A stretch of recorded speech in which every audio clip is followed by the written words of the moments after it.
मम्मा मम्मा, मैंने अभी बहुत सारे पक्षियों को हमारे इलाके में देखा है और वे आग जलाकर बैठे हुए हैं।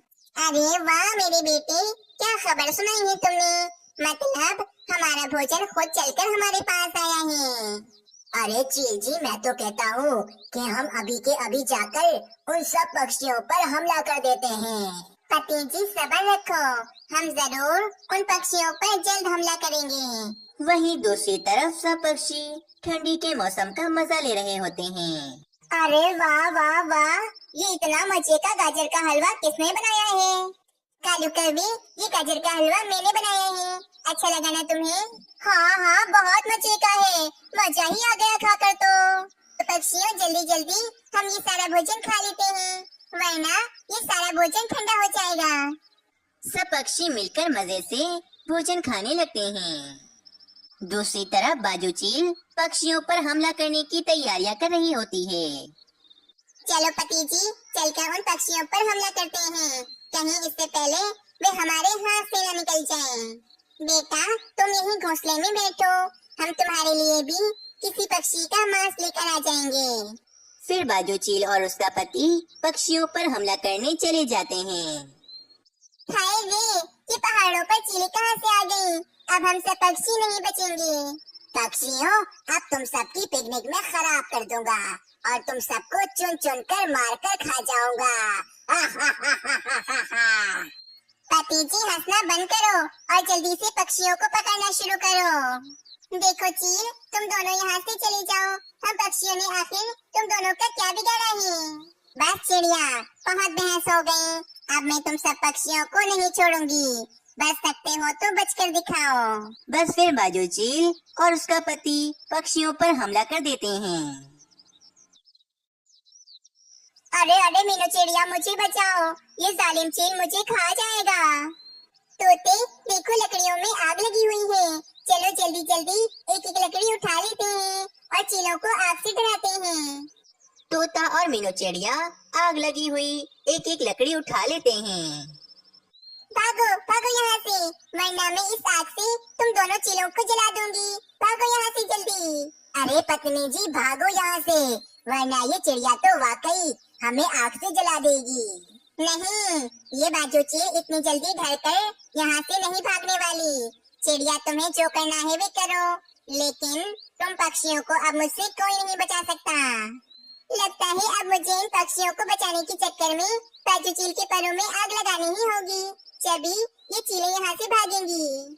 फिर मीनू चिड़िया भी जलती हुई लकड़ी बाजू चील के ऊपर फेंक देती है और बाजू चील के पर में आग लग जाती है, जिस कारण बाजू चील बहुत ज्यादा परेशान हो जाती है। अरे चिड़िया, ये तुमने क्या कर दिया? तुमने मेरे परों में आग लगा दी। अरे पति जी, जल्दी से आग बुझाओ। अरे पत्नी जी, यहाँ से भागो, वरना ये पक्षी हमें पूरा आग से जलाकर भून देंगे। फिर वे दोनों चीलें डर के मारे वहाँ से भाग जाती हैं। अरे पक्षियों, मेरा राजू कौवा कहाँ गया? अरे बाप रे बाप, कहीं वे दुष्ट चीलें मेरे राजू कौवे को तो नहीं ले गई ना? हाँ, लगता है कालू कौवे राजू कौवे को चीलें ले गई हैं। अरे रे, अब मैं क्या करूँ? ये मैंने क्या कर दिया? ये सब कुछ मेरी वजह से हुआ है, मुझे यहाँ पर आना ही नहीं चाहिए था। मुझे जग्गू पक्षी ने बताया था कि यहाँ पर चीलें रहती हैं, लेकिन मैंने उसकी एक बात न मानी और चीलों वाली बात पक्षियों मैंने तुम सबसे भी छुपाई। ये सब कुछ मेरी वजह से हुआ है। अब जब रानी कौवी अपने मायके से वापस आएगी तो मैं उसे क्या जवाब दूंगा? कालू कौवी, तुमने हमारे साथ बिल्कुल भी ठीक नहीं किया है। तुम्हें ये बात पता थी कि यहाँ पर चीलें रहती हैं, तो फिर भी हमें यहाँ पर क्यों लेकर आए?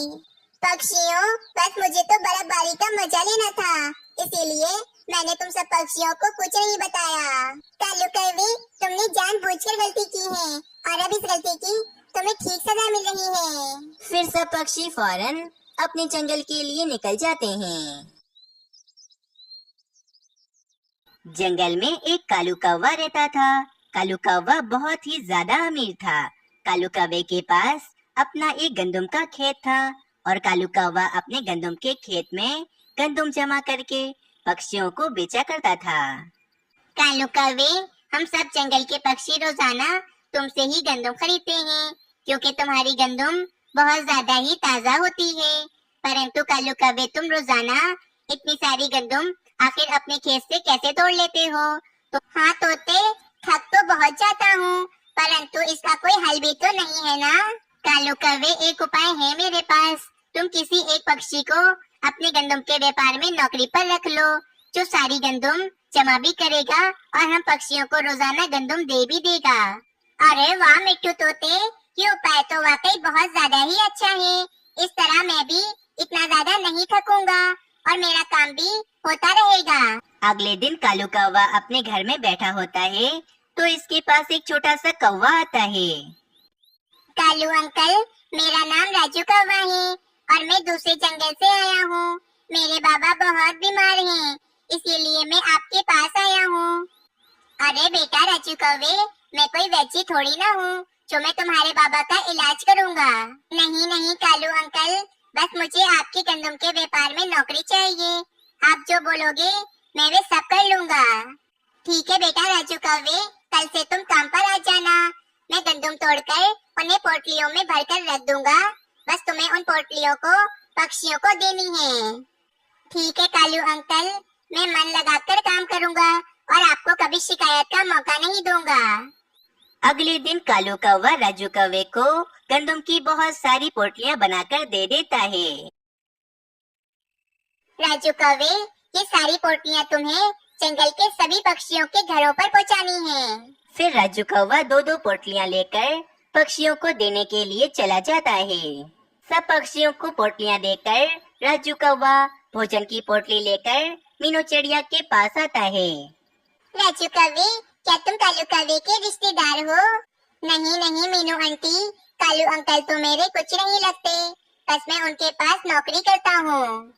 अच्छा, परंतु फिर तुम्हारी शक्ल कालू कौवे में इतनी ज्यादा क्यों मिलती है? वो सब मुझे नहीं पता मीनू आंटी, परंतु मैं कालू अंकल को नहीं जानता, बल्कि मैं तो दूसरे जंगल से आया हूँ पैसे कमाने के लिए। बस फिर अब रोजाना इसी तरह चलता। कालू कौवा पक्षियों के लिए भोजन की पोटलियां बनाता और राजू कौवा वे पोटलियां पक्षियों को देने के लिए चला जाता। राजू कौवे, मैं तुमसे बहुत ज्यादा ही खुश हूँ। जब से तुम नौकरी पर आए हो, मेरा व्यापार तो और भी ज्यादा अच्छा चल रहा है। ये लो तुम्हारी इस महीने की पगार, और हाँ, आइंदा भी इसी तरह मन लगाकर काम करना तुम। ठीक है कालू अंकल, और मेरी पगार वक्त पर देने के लिए आपका बहुत बहुत शुक्रिया। फिर इसी तरह 2 दिन गुजर जाते हैं।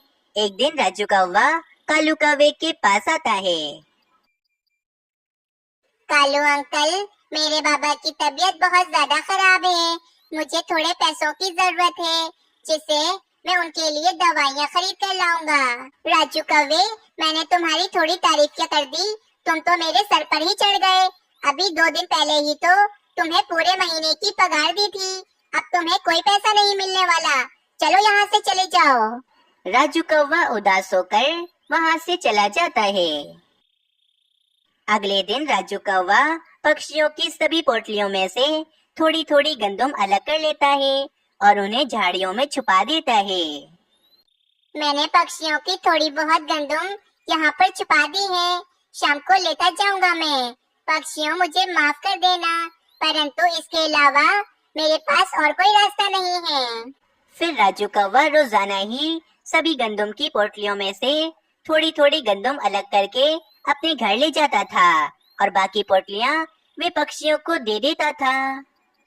आजकल कुछ दिनों से न जाने क्यों रात को ही सारा भोजन खत्म हो जाता है, वरना पहले तो सुबह तक हम भोजन खा लेते थे। मुझे तो लगता है मीनू चिड़िया कि कालू कौवा अब हमें कम गंदम देने लगा है, क्योंकि कालू कौवे की गंदम जंगल के सभी पक्षी जो खरीदते हैं। बुलबुल बहन, क्या तुम्हारा भोजन भी रोजाना जल्दी खत्म हो जाता है? हाँ मीनू चिड़िया, मैं और मेरे पति जी दिन में 3 बार भोजन खाते हैं, परंतु कालू कौवे का दिया हुआ भोजन तो अब दिन में 2 बार ही चलता है। अगर ऐसी बात है तो फिर चलो हम सब पक्षियों से जाकर पूछते हैं कि उनके पास भी कम गंदम आती है या फिर नहीं। फिर मीनू चिड़िया और बुलबुल पक्षियों के पास चले जाते हैं। हाँ मीनू चिड़िया, तुमने एकदम ठीक कहा। मेरे और कबूतर भाई की गंदम रात को ही खत्म हो जाती है। मुझे तो लगता है कि अब कालू कौवा हम पक्षियों के साथ धोखा करने लगा है। ठीक है पक्षियों, चलो जाकर कालू कौवे से ही बात करते हैं हम। फिर सारे पक्षी